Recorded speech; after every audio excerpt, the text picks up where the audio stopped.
সালামু আলাইকুম, আমি নাইম দক্ষিণ কোরিয়া থেকে। এই মুহূর্তে সারা বাংলাদেশে ছাত্রদের যে অবস্থান, সেই অবস্থানটা যত দিন যাচ্ছে তত কিন্তু এটা ঝামেলার দিকে পাকাচ্ছে।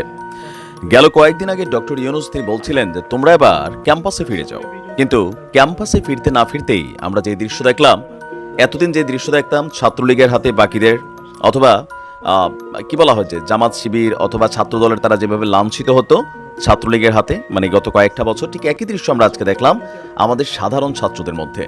এখানেও সমন্বয়ক একটা খেলা।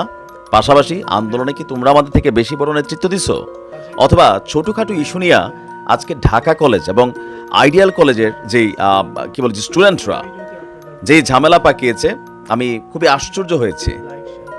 সরকারের উচিত বিষয়গুলোকে খুবই স্ট্রংলি কন্ট্রোল করা, কারণ ছাত্র বয়সে যখন ক্ষমতা হাতে আসে তখন এটা কিন্তু ঝামেলা পাকায়। মূল যারা সমন্বয়ের কাছে বিষয়গুলোকে ব্যালেন্স করতে না পারলে আস্তে আস্তে বৈষম্য বিরোধী আন্দোলনের যে মূল থিমটা ছিল সেটা কিন্তু রসাতলে যাচ্ছে।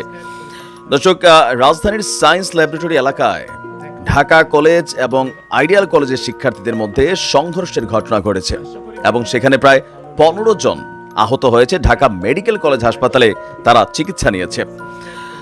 দুপুরে দফায় দফায় রাজধানীর এই দুই কলেজের শিক্ষার্থীদের মধ্যে সংঘর্ষ হয়।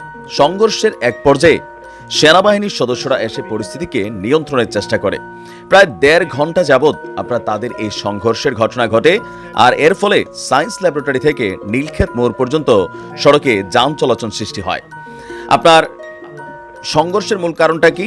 ঢাকা কলেজের শিক্ষার্থীরা বলছে সকালে ঢাকা কলেজে একাদশ শ্রেণীর শিক্ষার্থীদের নবীনবরণ অনুষ্ঠান ছিল, সেখানে আইডিয়াল কলেজের কয়েকজন শিক্ষার্থীও এসেছিলেন, আর এখানে কথা কাটাকাটির জেরে আইডিয়াল কলেজের শিক্ষার্থীদের সামান্য মারধর করা হয়। বিষয়টি ঘটনাস্থলে মীমাংসা করা হয়েছিল, কিন্তু আইডিয়াল কলেজের শিক্ষার্থীরা সেটি মেনে নেয়নি। পরে তারা সায়েন্স ল্যাবরেটরির মোড় এলাকায় এসে জড়ো হন আর সেখান থেকে ঢাকা কলেজে হামলার চেষ্টা করেন, আর এতে আমাদের অনেক শিক্ষার্থী আহত হয়েছে। অপরদিকে আইডিয়াল কলেজের শিক্ষার্থীদের অভিযোগ, ঢাকা কলেজের শিক্ষার্থীরা আমাদের ক্যাম্পাসে এসে ভাঙচুর করে আমাদের কলেজের বিলবোর্ডটাও খুলে নিয়ে গেছে। পরে তাদের সাথে কয়েক ঘন্টা দফায় দফায় সংঘর্ষ হয়েছে। আর এই মুহূর্তে হাসপাতালে, ঢাকা মেডিকেল কলেজ হাসপাতালে অনেকে চিকিৎসাধীন আছেন। আর নিউ মার্কেট থানার ভারপ্রাপ্ত কর্মকর্তা বলছেন কথা কাটাকাটির জেরে ঢাকা কলেজ এবং আইডিয়াল কলেজের শিক্ষার্থীদের মধ্যে সংঘর্ষের ঘটনা ঘটেছে। এখন আমরা ভিডিওতে যেটা দেখেছি সেখানে আমরা দেখেছি যে আপনার আইডিয়াল কলেজের যেই কি বলে যে সাইনবোর্ডটা, সেটা কিন্তু ঢাকা কলেজের স্টুডেন্টরা সাথে করে নিয়ে যাচ্ছে। এখন প্রশ্ন হচ্ছে যে কেন আসলে এই যে একটা পরিস্থিতি, আমরা এতদিন যেটা বলতেছিলাম যে নতুন বাংলাদেশ, বাট নতুন বাংলাদেশের যে সার্বিক পরিস্থিতি এই ছাত্রদের কারণে বিভিন্ন জায়গায় তৈরি হচ্ছে।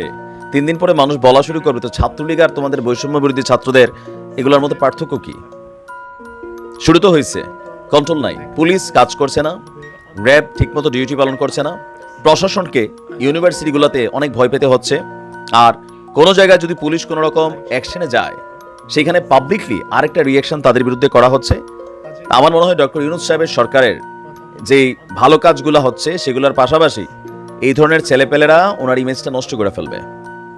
এদেরকে রাজনীতি করার জন্য তো এখন আনা হয় নাই, এদের দরকার কলেজে ফিরে যাওয়া, ক্যাম্পাসে কাজ করা, দেশের প্রয়োজনে জরুরি কোনো সমস্যা হলে আবার সামনে আসা, ডক্টর ইউনূস সাহেবের চোখে অনেক কিছু তুলে ধরা। কিন্তু যে দেখেন সমন্বয়কদের বিভিন্ন জায়গায় সফর নেওয়া, মারামারি, তারপর হচ্ছে দলীয় কোন্দল, দুই গ্রুপের সংঘর্ষ, তো এগুলো তো 3 দিন আগে ছাত্রলীগের কমিটি তৈরি করার সময় হইতো, বা ছাত্র দলের কমিটি নিয়ে আমরা দেখেছি বিভিন্ন জায়গায় দৌড়াদৌড়ি হচ্ছে, ওইগুলো নিউজ ফোকাস পাচ্ছে। আমাদের মিডিয়া এগুলো নিয়ে আবার কথা বলতে সাহস পায় না, মনে করে সমন্বয়কদের বিরুদ্ধে কোনো কথা বললে আবার কোন ঝামেলা হবে। কেন ঝামেলা হবে? বাক স্বাধীনতা আছে ভাই, কথা তো আমরা বলবোই, তাই না? দূর থেকে যেটা দেখি সেটা সমালোচনা করতে হবে। ছাত্রদেরকে ব্যালেন্সে আনতে হবে, কন্ট্রোলে আনতে হবে। এদের কাজ পড়াশোনা করো, এর বাহিরে আপাতত অন্য কোনো কাজ যেটাতে সংঘর্ষ হতে পারে এগুলো থেকে বিরত থাকো। আসসালামু আলাইকুম।